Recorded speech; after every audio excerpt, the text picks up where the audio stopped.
Hi అండి. ఎండాకాలం వచ్చిందంటే ప్రతి ఒక్కరి ఇంట్లో పచ్చి పులుసు అనేది కామన్గా ఉంటుంది. ఎందుకంటే ఎండాకాలంలో కర్రీస్ అనేవి ఎక్కువ తినబుద్ధి అవ్వదు కదా.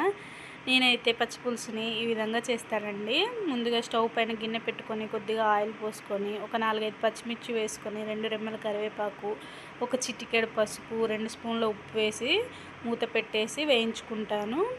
ఇప్పుడు అందులోకి చింతపండు రసం తీసుకోవాలి కాబట్టి ఒక చిన్న నిమ్మకాయ సైజ్ అంత చింతపండుని నానబెట్టుకొని పక్కకు పెట్టుకోవాలి. ఇప్పుడు ఇవి వేగిపోయిన తర్వాత వీటిని చల్లారబెట్టుకొని చింతపండు రసాన్ని తీసుకొని ఆ రసాన్ని మొత్తము అందులో మనం వేయించుకున్న పచ్చిమిర్చిలో పోసుకొని ఆ పచ్చిమిర్చి కరివేపాకు అన్నీ మంచిగా మెదిగేలాగా చేత్తో వాటిని స్మాష్ చేసుకోవాలి.